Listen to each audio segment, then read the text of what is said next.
મોટાભાગના ગરીબ પરિવારો પોતાના સંતાનોને મૂડી સમાન જોતા હોય છે, પરંતુ ગુજરાત, રાજસ્થાન અને મોટા એવા શહેરોમાંથી આવા નવજાતની તસ્કરી કરતી એક ગેંગના 5 આરોપીઓ ઝડપાયા છે। કોણ છે આરોપીઓ, જોઈશું આ રિપોર્ટમાં।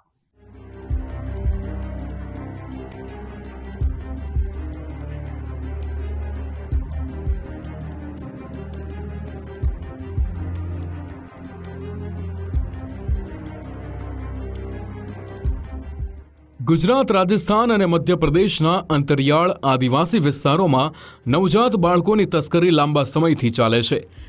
ગુજરાતથી લઈને છેક દક્ષિણ ભારતના હૈદરાબાદ અને તમિલનાડુ સુધીના વિસ્તારોમાં રેકેટના તાર પ્રસરેલા છે। હિંમતનગરની એન્ટી હ્યુમન ટ્રાફિકિંગ યુનિટને ફરી એકવાર મોટી સફળતા મળી।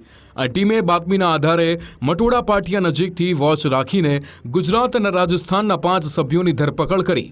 આ બાળ તસ્કરોની પ્રાથમિક પૂછપરછમાં સામે આવ્યું કે મેડી ગામના અંદાજે 9 દિવસના બાળકનું 2 લાખમાં વેચાણ કરવામાં આવ્યું હતું। આ ટોળકીમાં અમદાવાદના મોટેરા વિસ્તારમાં રહેતો પ્રમોદ રાજવંશી મુખ્ય એજન્ટની ભૂમિકા નિભાવતો હતો। અમદાવાદ એરપોર્ટ નજીક કોતરપુર વોટર વર્ક્સ નજીકથી ઝડપાયેલી બાળ તસ્કરી ગેંગના સભ્યો સાથે પ્રમોદ રાજવંશીના તાર જોડાયેલા હોવાની આશંકા છે। નવજાતનું વેચાણ કરનારા શ્રમિક પરિવારને માત્ર 2 થી 2.5 લાખ રૂપિયાની રકમ મળતી હતી। આ આખી ટોળકીમાં સૌથી પહેલા રાજસ્થાન અને સાબરકાંઠાના અંતરિયાળ વિસ્તારોથી લઈને અમદાવાદ અને પછી અન્ય રાજ્યોના એજન્ટોનું કમિશન નક્કી હતું, જ્યારે છેલ્લે બાળક ખરીદનારા દક્ષિણ ભારતીય જરૂરિયાતમંદ દંપતીઓ પાસેથી 15 લાખ રૂપિયા જેટલી મોટી રકમની ટુકડે ટુકડે વસૂલાત કરવામાં આવતી હતી। આ શાતીર ટોળકીએ 2 મહિના અગાઉ અન્ય 2 નવજાતની તસ્કરી કરી હોવાનું પોલીસની પ્રાથમિક પૂછપરછમાં કબૂલ કર્યું છે।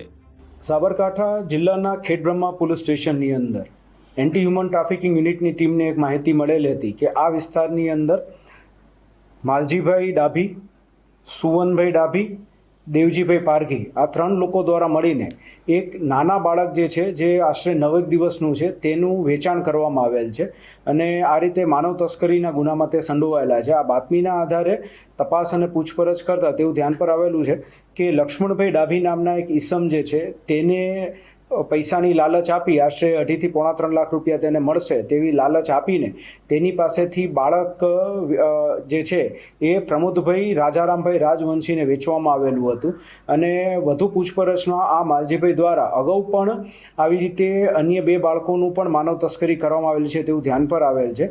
આ તસ્કરો પાસેથી નવજાતને લઈને હાલમાં હિંમતનગર સિવિલ હોસ્પિટલ ખાતે સારવાર હેઠળ ખસેડાયું છે। આ બાળકની સંપૂર્ણ સારવાર પોલીસ વિભાગ દ્વારા કરવામાં આવી રહી છે।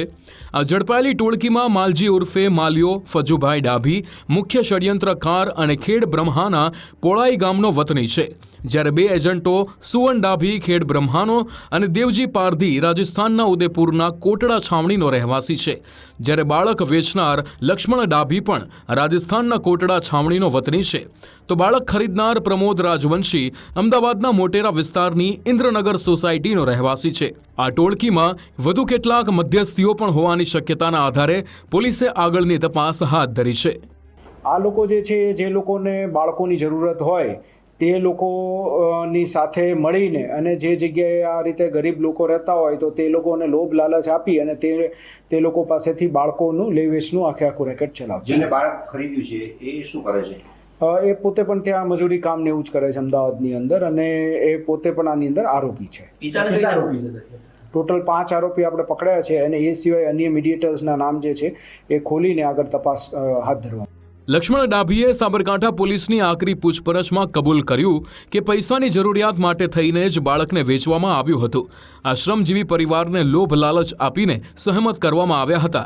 ઉત્તર અને મધ્ય ભારતથી લઈને દક્ષિણ ભારત સુધી દેશના 10 રાજ્યોમાં બાળ તસ્કરીનું રેકેટ લાંબા સમયથી આયોજનબદ્ધ રીતે ચાલી રહ્યું છે। આ કેસમાં વારંવાર મુખ્ય એજન્ટોની ધરપકડ છતાં ટોળકીના અન્ય સભ્યો પૈસાની લાલચે અનૈતિક પ્રવૃત્તિને સતત આગળ વધારતા રહે છે। યશ ઉપાધ્યાય, ગુજરાત ફર્સ્ટ, સાબરકાંઠા।